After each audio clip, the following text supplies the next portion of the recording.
ঘন্টায় 50 থেকে 60 কিলোমিটার বেগে ধেয়ে আসছে কালবৈশাখী। আজ আবারও ভারী বৃষ্টি বাংলায়। এই মুহূর্তে আবহাওয়া দপ্তরের সবচেয়ে গুরুত্বপূর্ণ খবর, আজ আবারও ভয়ঙ্কর ঝড় বৃষ্টির সতর্কবার্তা। বেশ কয়েকদিন তীব্র দাবদাহের পর দেখা দিয়েছে ঝড় বৃষ্টি। আগামী শনি এবং রবিবার পর্যন্ত টানা চলতে থাকবে এই দুর্যোগ। আজ রাজ্যের 16 থেকে 17টি জেলায় হবে হালকা থেকে মাঝারি বৃষ্টিপাত।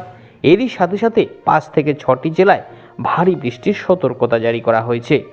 উত্তরবঙ্গ থেকে শুরু করে দক্ষিণবঙ্গ এবং বাংলাদেশের বিভিন্ন প্রান্তে দেখা যাবে কালবৈশাখীর দাপট।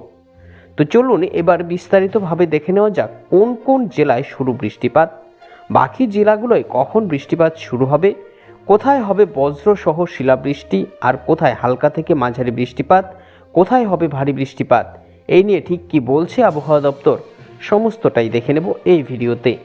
তাই এই সম্বন্ধে ভালোভাবে জানতে আপনারা ভিডিওটিকে অবশ্যই শেষ পর্যন্ত দেখুন।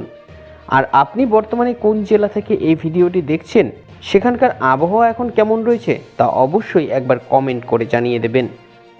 হাওয়া অফিস সূত্রে জানা গেছে, বিহার ঝাড়খণ্ডের কাছে একটি গভীর নিম্নচাপ অক্ষরেখা সক্রিয় হয়েছে, যার ফলে প্রচুর পরিমাণে জলীয় বাষ্প বঙ্গোপসাগর থেকে প্রবেশ করছে বাংলার বুকে। এতদিন এই জলীয় বাষ্প বাধাপ্রাপ্ত হওয়ার ফলেই তা স্থলভাগে আসতে পারছিল না, যার ফলে দীর্ঘদিন থেকে বৃষ্টির দেখা পাচ্ছিল না বঙ্গবাসী। অবশেষে সেই দরজা খুলতেই ঝড় বৃষ্টি শুরু বাংলায়। প্রথমেই চোখ রাখবো উত্তরবঙ্গের দিকে।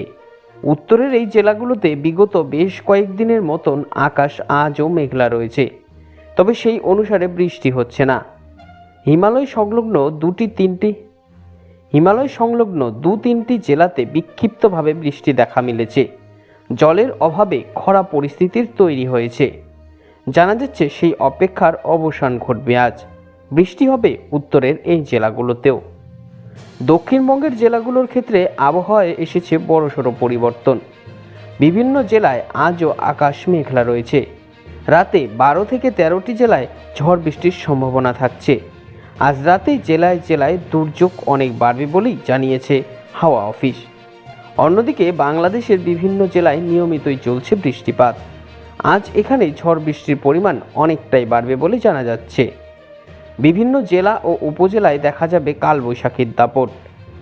আসাম সহ উত্তর পূর্ব ভারতে নিয়মিতই বৃষ্টি হয়ে চলেছে। আগামী রবিবার পর্যন্ত এই জায়গাগুলোতে ঝড় বৃষ্টি বজায় থাকবে বলেই জানিয়েছে আবহাওয়া দপ্তর। তো পরবর্তীতে আবহাওয়া নিয়ে নতুন কি আপডেট আসছে, সেই আপডেট সবার আগে আমরা আপনাদের কাছে পৌঁছে দেব। তাই আবহাওয়া নিয়ে নিয়মিত এই আপডেট সবার আগে পেতে চ্যানেলটিকে অবশ্যই সাবস্ক্রাইব করে রাখুন।